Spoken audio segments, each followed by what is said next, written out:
Hey everyone, welcome back. In today's video, we are diving into one of the most fundamental concepts in programming, object-oriented programming, OOPS. More specifically, we are talking about classes and objects. Let's break it down. And by the end of this video, you will have a solid understanding. What is OOP?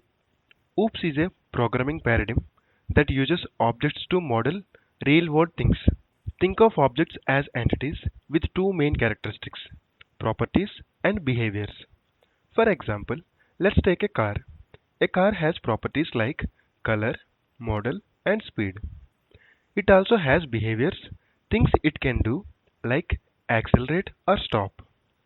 In OOPS, we represent these real-world entities by creating classes and objects in our code. So, what exactly is a class? A class is like a blueprint for creating objects. It defines the properties and behaviors that an object will have. Think of class as a recipe. It tells you what ingredients you need and how to prepare them. But the actual result, the cake, comes when you create an object from the recipe. Here is an example. Let's define a class for a car. In this class, we will specify that a car has properties like color, model, and speed, and a method to accelerate. In this car class, color, model, and speed are the properties that describe a car. The accelerate method is the behavior that increases the car speed. Now that we have a class, let's talk about objects. An object is an instance of a class.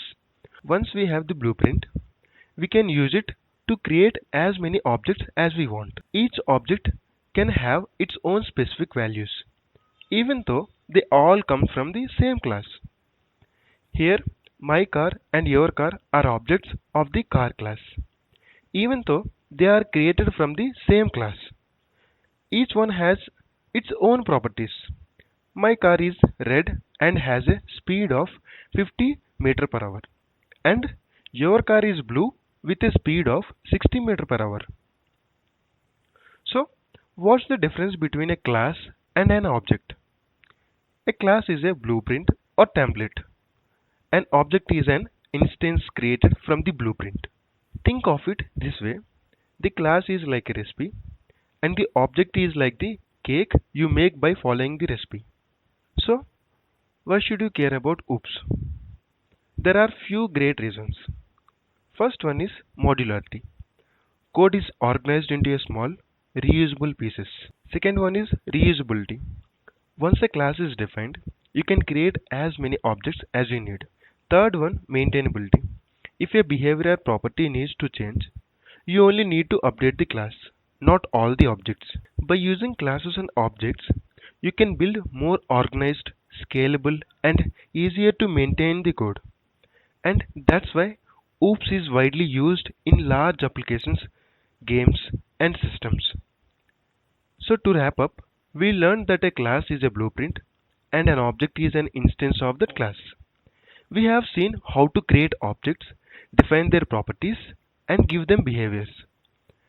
If you enjoyed this video, give it a thumbs up, subscribe, and hit the bell icon for more coding tutorials. And let me know in the comments what classes and objects would you like to build next. Thanks for watching and happy coding. See you in the next video.